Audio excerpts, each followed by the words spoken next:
Imagine stepping out of your house on a fresh spring morning, heading off to school or work, never suspecting that the taxi you're about to enter is being driven by a serial killer.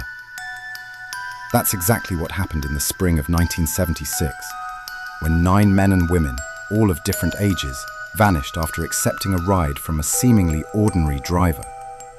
What no one could have known was that the man behind the wheel was a former convict who had recently escaped from prison. But he wasn't just any killer. He was far more twisted. He enjoyed tormenting his victims, prolonging their agony before finally killing them. And in the most horrific act of all, he would violate their bodies even after death. The murder of 9 university students sent shockwaves through the country. No one could have imagined that such bright, kind, and promising young people would meet such an inhuman end. All 9 were found in different towns, far from where they were last seen. Each body had been desecrated, crucified, with their hands tied in cruel positions. The brutality stunned the police, the press, and the public alike. To this day, the case is remembered as one of the most infamous in criminal history. The media covered it relentlessly, and yet, despite all efforts, no clear suspect was ever arrested. The killer had vanished as silently as he had appeared. And so, what began as an ordinary spring morning turned into a nightmare that would haunt the nation for decades. The killer was no ordinary man. He was something else entirely, cold-blooded, calculating, and devoid of conscience. Unlike other serial killers, he didn't just hunt to satisfy a twisted desire. He thrived on pain, control, and the silence that followed his victim's final breath. He moved from town to town, always changing his name, always staying one step ahead. His past was littered with petty thefts and small-time robberies. Each time the police caught him, he gave a different name. No one ever saw his true face. Not really. He was a shapeshifter of sorts, not in body, but in identity. His methods were gruesome and ritualistic. He didn't just kill. He would ride with his victims, listen to them speak about their lives, then bring them to secluded places where he would torture, crucify, and ultimately desecrate their bodies. He'd rob them too, stealing gold, money, even the small items they had just purchased for their homes. It was as though he was erasing them completely, from life, from dignity, and even from memory. That morning, like any other, Nana was getting ready for school. She stood in front of the mirror, brushing her dark hair and adjusting the collar of her shirt. Beautiful, as always, with kind eyes and a warm smile. She placed her books carefully in her backpack. Her mother entered the room, eyes full of worry. "Nana, dear," she said softly, "please don't take a taxi today. Use the subway or the bus. It's too dangerous lately. People have been disappearing." Nana turned and kissed her mother on the cheek.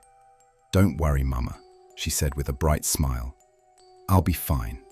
Then she left, walking down the street toward the bus stop. Today was important. She had a final exam, one she had studied for tirelessly. She felt tired already, but she was determined to finish the day and return home as soon as possible. All she wanted was to lie down, eat something warm, and rest. She didn't know that she would see him. Someone who had already chosen his victim. Nana reached the bus stop just in time to see her bus pulling away. She stood there, a little annoyed, watching its taillights vanish into the distance. "Great," she sighed. "The next one won't come for another 40 minutes. She glanced around. The streets were still busy. People were walking to and from shops, heading to work or just coming home. It was broad daylight. Everything felt normal. It's still early, she thought to herself. There are people everywhere. Taking a taxi now isn't dangerous. Besides, I'll get home faster. Mama worries too much. She looked up and saw a young man about 100 meters away, also waiting for a ride. Just then, an old dusty taxi pulled up from the distance. The man stepped forward, opened the door and got in. The taxi drove away, vanishing into traffic. Nana stood in silence, still debating with herself. Then she saw another taxi coming, not quite as old, but with dim headlights and tinted windows. She hesitated, but time was ticking, and she was tired. Later that evening, 7 p.m., Nana hadn't come home. Her mother paced restlessly, wringing her hands.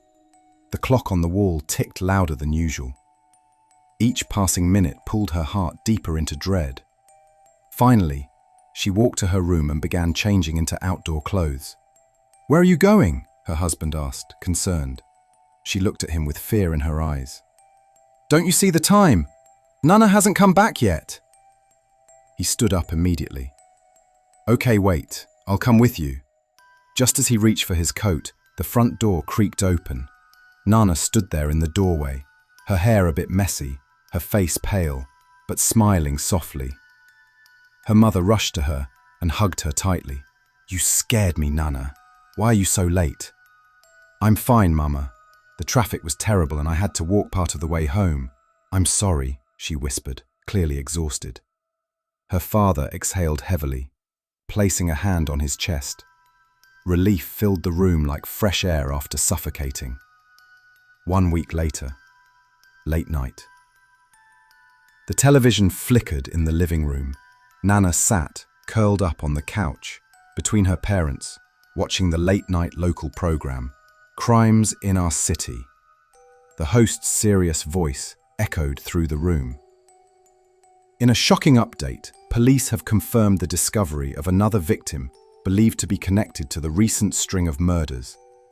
All victims are believed to have been picked up by a registered taxi. This marks the 10th case in just under 2 months. Nana's eyes widened slightly. Her mother gripped her hand. Her father sat forward, frowning at the screen. "The killer remains at large. Police urge citizens to avoid taxis, especially during off hours, and to report any suspicious activity immediately." The screen flashed with a blurry sketch, an eerie, shadowy face, not clear, not identifiable. The television program continued with breaking developments. The host's voice grew more serious as images of a dark alley and yellow police tape filled the screen. Earlier today, a city maintenance worker discovered a plastic bag hidden behind a dumpster near an abandoned warehouse. Inside were personal documents belonging to several victims, including university ID cards, jewelry, and even a blood-stained scarf. More shockingly, the bag contained documents linked to a registered taxi vehicle. The screen flashed a photo of the taxi, a faded yellow car with a cracked windshield. The camera then showed a man in handcuffs, his face blurred but his expression visible, frightened and confused. The vehicle was traced to a man in his early 40s. Police took him into custody for questioning. Though the man insists he's innocent, investigators believe the vehicle may have played a key role in the string of murders. "I'm not the killer," the man said shakily on screen. "I swear I'm not." But something about it made Nana's stomach turn. She suddenly felt cold. She remembered the driver from a week ago, the way he smiled without smiling, the way he asked questions without waiting for answers, the silence in the car that felt too silent. And when finally the car rear view vanished, she hadn't told anyone, not yet. Nana suddenly sat up straighter. "I remember that plate number and that taxi," she said quietly. Her parents turned to look at her, puzzled. "How do you know that?" her father asked. Nana hesitated, then spoke. "After my physics exam that day, I was exhausted. I didn't want to wait for the bus, so I decided to take a taxi. One pulled up, that taxi, but the driver didn't stop for me. He picked up another student from my university. I was so frustrated that I memorized the car's plate number. I remember staring at it as they drove away." Her parents exchanged a tense look. Her father shook his head slowly and changed the TV channel, as if trying to brush away the darkness. "The police will figure it out," he muttered, "sooner or later." But her mother was still staring at Nana, her voice sharp with fear. "Didn't I tell you not to take any taxis? Why won't you ever listen?" Nana lowered her gaze, her face pale, and chose not to respond. The guilt sat heavy on her chest, but something else sat there too. Something colder, a quiet realization. That driver, the man I saw, wasn't the one they arrested. The hotel. A well-dressed man approached the hotel reception desk and said calmly, "I need a room." The receptionist looked up and asked, "Do you have a reservation, sir?" "No, I don't." The clerk typed quickly on the computer, then shook his head. "Let me check if we have any rooms available." "Well, I'm sorry, but the hotel is fully booked tonight." The man said nothing and turned away, leaving his wallet carelessly on the counter. Startled, the hotel clerk rushed out to catch him and return the wallet, but the man was nowhere to be found. The clerk picked up the wallet and opened it. Inside were several debit cards, ID cards, and a few crumpled papers with phone numbers. He immediately informed the hotel manager, who called the police. A few hours later, police officers broke down a door to a house. Inside, a man was tied to a chair, his face pale but alert. The rescued man explained in a shaky voice, "I'm a lone man. I can't go out every time I need to shop or do errands. So about 5 months ago, I put an advertisement in the newspaper looking to hire someone with a car to help me with my home tasks." He paused, swallowing hard. "A man came and said he was poor. He told me he worked on someone else's taxi 3 days a week, but couldn't cover his home expenses. I felt sorry for him, so I hired him. I gave him my basement apartment to live in." The police officers exchanged uneasy glances as they looked around the dim, cluttered room. The man continued, his voice trembling slightly. "At first, when he came to my home, he didn't seem well off, just a quiet, humble man struggling to get by. But over the past few months, something changed. He started buying expensive things, antiques and jewelry, things that didn't match his supposed income." He shook his head, disbelief still in his eyes.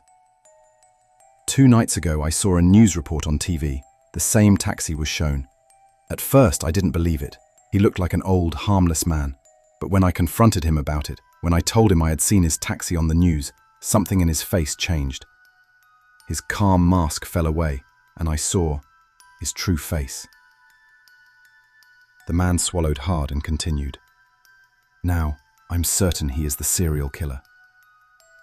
With this crucial information, the police launched a coordinated operation. Thanks to the brave man's help, the authorities finally tracked down and arrested the killer.